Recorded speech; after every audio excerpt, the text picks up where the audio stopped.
Shalom. Shalom. Waduh. Tahun ini 19 tahun kotak. Sudah bisa bertemu kembali sekarang. Siapa yang sekarang usianya 19 tahun?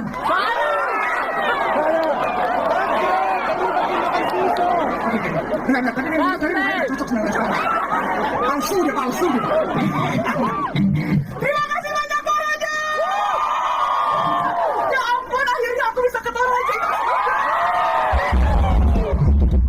Kita bertiga ketika mendarat di Toraja, kita sudah dikasih udara yang super bagus, pemandangan yang super bagus, dan yang paling penting adalah ramahnya kalian terhadap kami. Shalom. Shalom. Shalom. Shalom. Shalom. Sejak kapan kata shalom ini populer? Sejak kepala induk ongkang itu. Shalom. Shalom bahasa Israel. Shalom. Kan maknanya yang penting Pak Ustaz. Shalom dengan salam kan sama. Oh, ini simbol agama, Mas. Jangan main-main. Wala ana a'budu ma'abattum wala antum a'buduna ma'abud. Lakum dinukum waliyadin. Tidak boleh memakai istilah orang lain yang istilah itu menimbulkan makna fungsi ganda. Hati-hati. Ini kadang orang Islam enak saja dia. Assalamualaikum, shalom. Masalah interaksi sosial, tak masalah. Tapi kalau sudah masuk dalam simbol-simbol agama, ini sudah masuk dalam ritual. Sudah lebih setengah abad, hampir 1 abad. Kenapa ada orang Jambi yang tak tahu kemana memasukkan anaknya? Jangan memasukkan anak karena bangunan yang megah. Rupanya aliran sesat. Bisa pula tuan syekhnya di depan santri, di dalam masjid, anak-anak diajarkan lagu. Lagunya Hafeno salam alaihim, Hafeno salam alaihim. Itu salam Yahudi, bodoh. Udah dapat videonya? Saya udah dapat. Ini orang mesti ditangkap ini. Antek Yahudi. Kita ini ahlus sunnah wal jamaah. Ahlus sunnah wal jamaah itu apa? 3. Dalam bidang akidah, dia yang disusun Imam Abul Hasan Al-Asy'ari. Dalam bidang fikih, mengikut Imam Abu Hamid. Oh bukan, Abu Hamid itu tasawuf Ustaz. Dalam bidang fikih, mengikut Imam Nu'man bin Thabit, Imam Hanafi. Mengikut Imam Malik bin Anas, Imam Maliki. Mengikut Imam Muhammad bin Idris Syafi'i, Imam Syafi'i. Mengikut Imam Ahmad bin Hanbal, Imam Hanbali. Dan kita kebetulan guru-guru kita belajar mazhab Muhammad bin Idris Asy-Syafi'i. Dalam bidang tasawuf, tazkiyatun nafs, akhlak, kita mengikut yang disusun oleh Imam Abu Hamid Al-Ghazali. Saya tidak mau ikut Imam Ghazali, saya tidak mau ikut Imam Syafi'i, saya tidak mau ikut Imam Asy'ari. Saya langsung ke Quran dan Sunnah. Tidak boleh ikut ulama, langsung saja ke Quran dan Sunnah. Jadi kau langsung ke Quran? Iya, langsung ke Quran. Jadi Jibril turun ke kau? Enggak, saya ikut Nabi. Jumpa kau ke Nabi Muhammad? Tidak. Kau baca Quran pakai riwayat siapa? Riwayat Imam Hafs an Asim. Imam Hafs an Asim itu manusia. Iya. Dia kan ulama.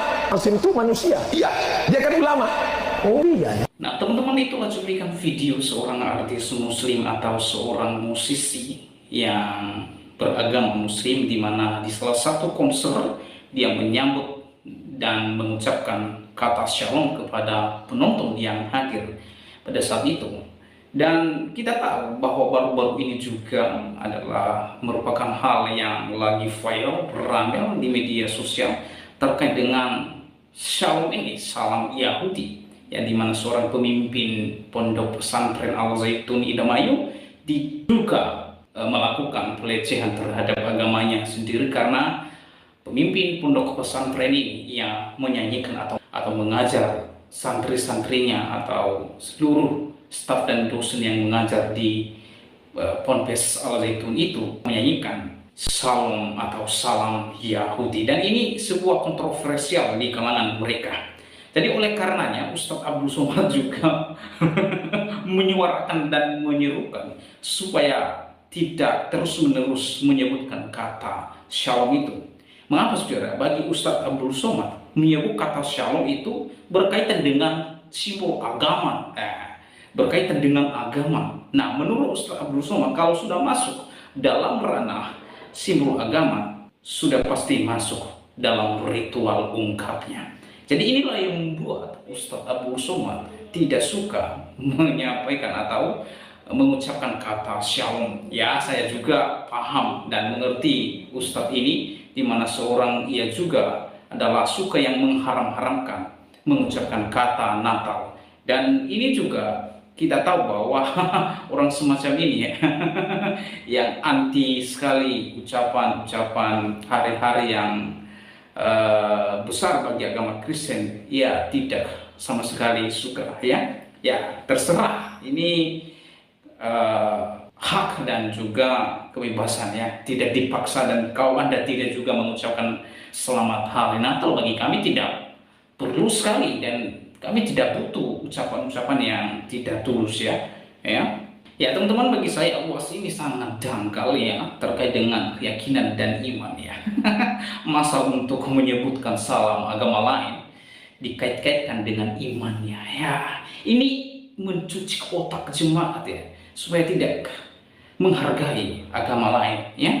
Saya menyebutkan atau sebut salam saudara kita Islam, bukan berarti besok saya sudah jadi agama Islam ya. Tidak ada kaitannya dengan akidah saya ketika saya mengucapkan selamat hari Idul Fitri kepada saudara-saudara saya Islam, lalu besoknya saya menjadi Islam. Tidak juga. Tidak ada kaitannya dengan iman saya kepada Tuhan Yesus Kristus. Saya sampaikan dan saya bilang selamat hari Idul Fitri kepada saudara-saudara Muslim, itu adalah partisipasi saya untuk mendukung hari besar bagi agama saudara, dan tidak ada sama sekali kaitannya di dalam akidah saya. Tetap akidah saya atau iman saya yaitu kepada Yesus Kristus juru selamat satu-satunya. Nah, dan teman-teman tahu bahwa ajaran Ustadz Abdul Somad ini ada orang Muslim juga yang tidak setuju dan tidak sepaham dengan dia. Ya seperti dia tidak pernah punya Ustadz seperti Abdul Somad ini ya.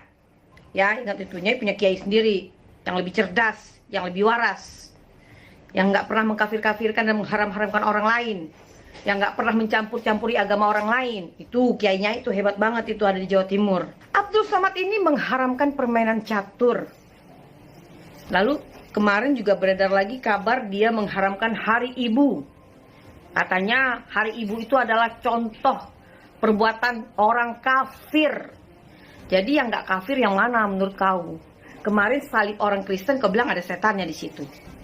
Ya. Sekarang kau bilang Hari Ibu adalah haram, kafir. Kau bilang kalau hanya merayakan setahun sekali Hari Ibu, itu sama aja dengan perayaan orang kafir. Ya, setahun sekali hanya datang nemuin ibu. Pertanyaan aku, apakah setiap hari nemuin ibu kau? Apakah ada waktu setiap hari untuk bertemu sama ibu kau, melindungi dia? Lebih haram mana kita memperingati Hari Ibu dengan berselingkuh? Dalam Islam loh, kita bicara dengan Islam. Lebih haram mana? Memperingati Hari Ibu, kita menyakiti hati istri kita dan menceraikan dia demi perempuan lain. Lebih haram mana? Di dalam Al-Quran itu ada loh sobat. Kita menjadi manusia paling munafik di dunia. Nah, jadi itu dia videonya teman-teman ya. Kita sudah mendengarkan bagaimana beberapa orang yang beragama atau menganut keyakinan kepercayaan Muslim ya. Dan kemudian mereka tidak pernah merasa keberatan ketika mereka mengucapkan kata shalom atau kata salam yang digunakan biasa di dalam tradisi Yahudi. Nah, teman-teman, ini merupakan sesuatu hal yang menarik ya di negara kita ketika ada beberapa oknum ustadz yang memang melarang umatnya, jemaatnya untuk memakai kata salam itu atau mengucapkan kata salam itu. Karena seperti yang disampaikan oleh Ustadz Abdul Somad bahwa kata itu merupakan simbol agama. Nah, teman-teman, inilah yang sering menjadi provokasi ya di tengah-tengah jemaat, di tengah-tengah rakyat Indonesia. Ketika ada hadir ustadz yang seperti Ustadz Abdul Somad dan mengharam-haramkan segala sesuatunya, apalagi dihubung-hubungkan dengan agama, yang dimana itu merupakan hal yang sensitif, dan itu tentu saja ini merupakan sesuatu hal yang memecah belah, dan ini berdampak negatif kepada umat beragama atau kepada kita semua yang mungkin berbeda-beda keyakinan, berbeda-beda suku, budaya, dan lain sebagainya. Karena apa-apa diharamkan. Dan juga sudah ditanggapin tadi oleh Dewi Tanjung bahwa Ustadz Abdul Somad juga dia mengharam-haramkan tentang perayaan-perayaan seperti perayaan Hari Ibu, seperti catur misalnya, dan ada banyak hal seperti ulang tahun. Sedangkan Ustadz Abdul Somad sendiri merayakan ulang tahunnya.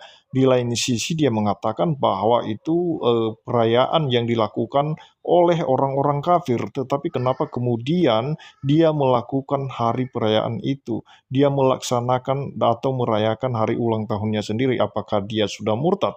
Apakah dia sudah menjadi kafir karena dia sudah merayakan ulang tahun tersebut? Nah, teman-teman, ini artinya bahwa tidak konsistennya dalam memberikan pengajaran, dalam memberikan pemahaman kepada jemaatnya sendiri. Nah, jadi mari kita sebagai orang yang beragama, mari kita lebih cerdas lagi dalam memahami setiap penceramah-penceramah, apalagi kalau ada statement-statement yang disampaikan kepada kita. Jangan ditelan mentah-mentah, kita harus pahami baik-baik. Terima kasih. Shalom.